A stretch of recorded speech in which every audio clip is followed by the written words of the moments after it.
No one in any way doubts the difficulty that this will present to people in the community that are involved in this industry. But members, to say that people are blindsided is absolutely absurd. I mean, we know what is going on with climate change. Just in the last few months, the last report of the IPCC showed us just how incredibly dire the situation was. That we need to take action to address climate change, that this is not something that can be put off. Now, before the last election, the Liberal Party understood that, and they put out a policy that they were going to close down the coal industry in 4 years. That was their policy, because before the last election, they recognised that climate change was an issue. Now, apparently, they have actually forgotten about that position that they took, but it is real, and action has to be taken. Now, members, and I was travelling right throughout the southwest during the last election, and everyone was very aware that there was a review of the forest management plan that was being undertaken.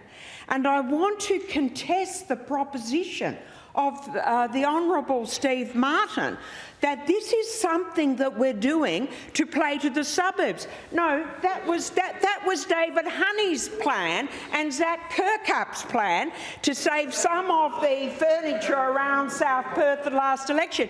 I can tell you, I think you are completely out of touch with the people of the southwest, because I can tell you, going from town to town, not just the Margaret River, but people in Manjimup, people in Pemberton, people in Albany, people in Denmark, there is an absolute passion for saving these forests and for reducing the amount of forest logging that is going on. That is overwhelming, and I'm sure my colleagues, the Honourable Sally Talbot and the Honourable Jackie Jarvis, had exactly that same experience. And I know a leading businessman in Manjimup in 2017 told us, look, there's been a change in this area.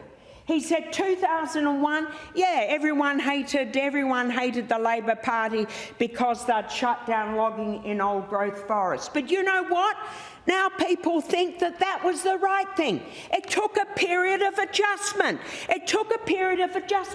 But those people that are leading business people in Manjimup are now actually recognising that this was a positive thing. And it takes time and it takes a bit of courage. You have got to make these hard decisions to do it. Now, we were working through this forest management plan, and it has become quite clear with the declining rainfall in the southwest, it's a massive decline in the rainfall, that the rate that we have been logging those regrowth forests is just simply unsustainable. It is just simply unsustainable.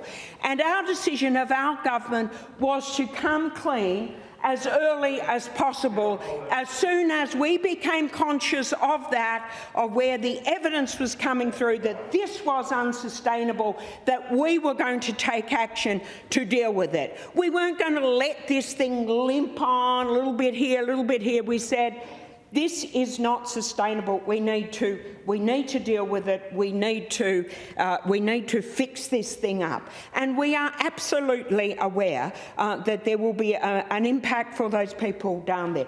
But just as we are doing with Collie, we believe that a just transition, I mean a concept poo-pooed by the Honourable Steve Martin, who is obviously completely unaware of what is going on around the world and where this concept of working to make sure that you have new industries in place.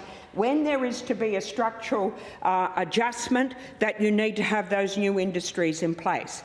And it takes. They can't be created overnight. We've had, and I've overseen, the delivery of the Collie Just Transition, and I know it takes it takes a number of years to get these new industries up and running and to have those jobs in place. And that's why the decision that we made as a government to go early on this was a recognition that we would need to be working extremely hard over the next 3 to 4 years to have new industries in place. And we've looked at the number of new enterprises that we have been able to establish in Collie, and we're absolutely confident that we can do that in the southwest, rather than limping along in a process of attrition where we're going to have to reduce the logging take just because of the reduced rainfall and the scientific assessments of what is able to be done.